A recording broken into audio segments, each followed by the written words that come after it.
오늘도 하나님의 사랑과 은총이 여러분의 삶 가운데 풍성히 임하시는 복된 한날이 되시기를 바랍니다. 오늘의 본문이 들어있는 사도행전 13장은 사도행전 전체에 있어서 매우 중요한 위치에 있습니다. 모두 28장으로 사도행전이 되어 있는데 그 내용에 따라 구분한다면 크게 둘로 나누어지게 됩니다. 전반부가 1장에서부터 12장까지고요. 13장이 바로 사도행전의 후반부를 시작하는 그러한 곳입니다. 전반부에서는 처음 교회가 세워지게 되는 예루살렘을 중심으로 해서 팔레스타인 지역을 거쳐서 안디옥까지 그리스도의 복음이 전해지는 과정을 우리에게 전하고 있습니다. 따라서 전반부의 내용은 예수 그리스도의 사역을 이어가는 12사도들의 행적이 그 중심이 됩니다. 반면에 후반부의 내용은 오늘 말씀에서도 본 것처럼 바울과 그와 함께 동행하는 그러한 사역자들의 행적이 그 중심이 됩니다. 사도행전의 후반부에서는 이제 안디옥에서부터 앞으로 로마에 이르기까지 복음 전파의 과정을 기록하게 되는데 그 시작인 오늘의 본문 13장에서 바울과 바나바가 마가와 함께 이제 첫 번째 전도 여행을 시작하는 것을 보고 있습니다. 그들의 전도 여행은 어제 본문에서 본 것처럼 그들의 계획이 아니라 성령의 보내심과 인도하심으로 시작이 되었습니다. 성령께서 명하실 때 안디옥 교회는 어떻게 그렇게 즉시 순종할 수 있었는가? 우리가 잊지 말아야 할 것은 그들은 주를 섬기면서 이미 금식하며 기도하고 있었다라는 거예요.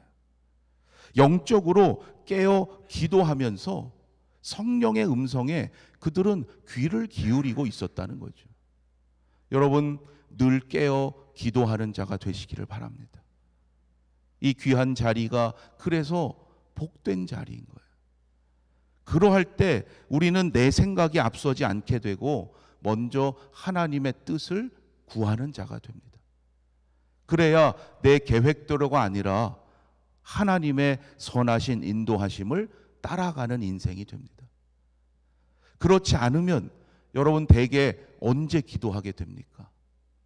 늘 깨어 기도하지 않으면 어떤 문제가 생긴 다음에야 기도하게 돼요.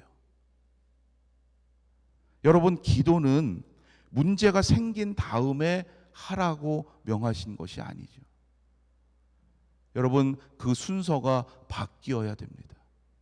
늘 깨어 기도함으로 어떠한 문제가 생겨도 하나님의 섭리 가운데 있음을 믿고 형통함의 은혜를 누리는 복된 인생이 될 줄로 믿습니다. 바나바와 바울은 안디옥 교회의 파송을 받고 먼저 구브로에 가서 복음을 전한 다음에 이제 오늘의 본문에서 비시디아 안디옥으로 가게 됩니다. 13절에 보면 요한이라는 이름이 나오는데요. 이 사람은 앞서 5절에서 언급되었던 바나바와 바울의 수행원입니다. 이 요한이 바로 마가라 하는 요한이에요. 세례 요한 등장하는데 동일 인물이 아니죠. 마가라 하는 요한이고 이 사람이 바로 마가복음을 기록한 그 마가입니다. 마가는 바나바와 바울과 함께 1차 전도 여행에 동행을 했다가 오늘의 말씀처럼 먼저 돌아오게 됩니다. 그 둘 사이에서 불편함이 생겼다는 것을 알 수가 있죠. 그래서 그 다음 두 번째 전도 여행을 갈 때는 바나바와 바울 사이에 이견이 생깁니다. 바나바는 그래도 데리고 가자, 마가와 함께 가자라고 생각하는데 바울은 그렇지 않죠. 한번 문제가 있었으니 굳이 데리고 가지 말자 생각합니다. 앞으로 어떻게 되는지 여러분 관심하시면서 이들의 전도 여행에 함께 하시기를 바랍니다. 비시디아 안디옥에 도착한 이들은 안식일을 맞아서 회당으로 가서 복음을 전하게 됩니다. 당시 회당은 예루살렘 성전이 무너진 이후에 유대인들의 신앙 교육과 예배 생활의 중심지로서의 역할을 하고 있었습니다. 유대인들은 안식일이 되면 회당으로 가서 말씀을 듣고 말씀을 나누었습니다.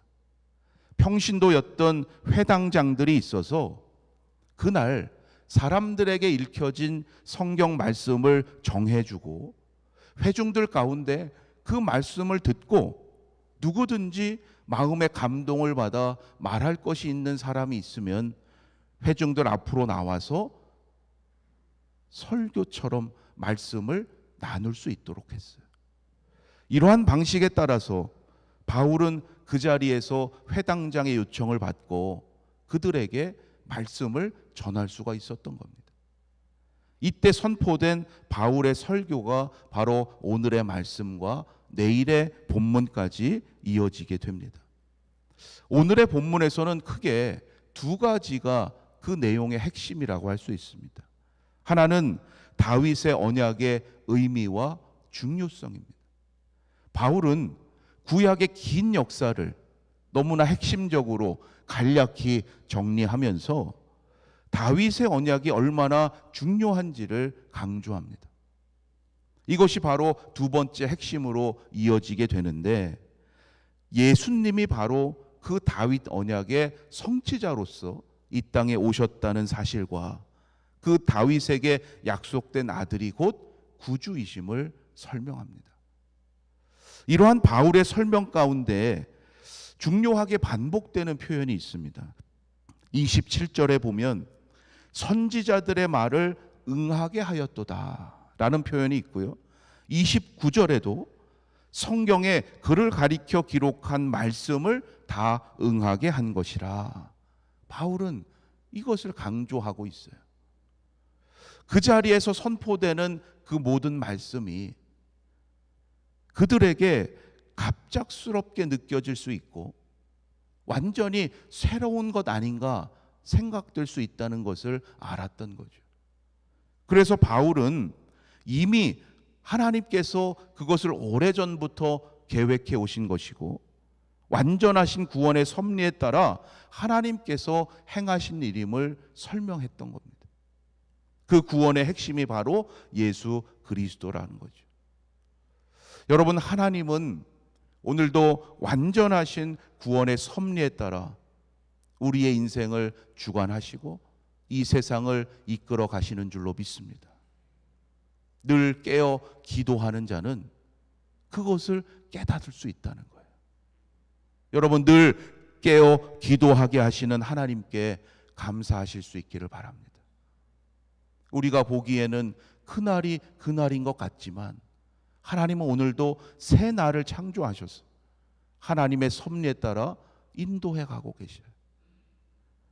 여러분, 그 믿음으로 오늘도 하나님께서 나에게 무엇을 원하시는지 먼저 구하시고 먼저 물으시고 오늘 말씀의 바울과 바나바처럼 성령의 인도하심에 따라 순종하셔서 하나님의 선교에 더욱 귀히 쓰임받는 믿음의 삶이 되시기를 주님의 이름으로 축원합니다. 우리 함께 기도하겠는데요. 이번 평신도 기도 주간 나누어 드린 기도문이 있으신 분들은 5월 29일 수요일 기도문으로 이 시간 함께 기도하도록 하겠습니다. 기도하겠습니다. 오늘도 저희의 삶 속에 함께 동행하시는 하나님께 감사를 드립니다. 저희를 오늘의 삶의 현장 가운데 보내주시고 각자가 맡은 일들을 수행해 가며 살아갈 수 있도록 하심 감사드립니다. 하나님께서는 저희 모두에게 각각의 달란트를 주셨습니다. 저희의 일터에서 달란트를 발휘하며 즐겁게 일할 수 있도록 인도하여 주시옵소서. 저희가 땀 흘리고 수고한 열매들을 풍성하게 거둘 수 있도록 하여 주시고 열매를 위하여 진실하고 바르게 일할 수 있도록 하여 주시옵소서. 저희의 일터에서 하는 일들이 하나님이 맡기신 일이라고 고백하며 최선을 다하여 하도록 인도하시고 그 가운데 정직함과 공평함을 이루어 가도록 인도하여 주시옵소서. 노동을 통하여 거둔 결실을 주를 위하여 기쁘고 감사하게 사용할 수 있도록 하시며 어렵고 가난한 이웃들을 돌보고 섬기는 일까지 능히 감당해 갈 수 있도록 인도하여 주시옵소서. 하늘의 새도 먹이시고 들판의 백합화도 입히시는 주님의 손길을 바라보며 주님이 만드신 세상을 더욱 아름답게 만들어가는 저희의 일터가 될 수 있도록 인도하여 주시옵소서. 매일의 삶 속에서 동행하시는 하나님을 찬양하며 우리 주 예수 그리스도의 이름으로 기도드립니다. 아멘. 하늘에 계신 우리 아버지여, 이름이 거룩히 여김을 받으시오며 나라가 임하시오며 뜻이 하늘에서 이루어진 것 같이 땅에서도 이루어지이다. 오늘 우리에게 일용할 양식을 주시옵고 우리가 우리에게 죄 지은 자를 사하여 준 것 같이 우리 죄를 사하여 주시옵고 우리를 시험에 들게 하지 마시옵고 다만 악에서 구하시옵소서. 나라와 권세와 영광이 아버지께 영원히 있사옵나이다. 아멘.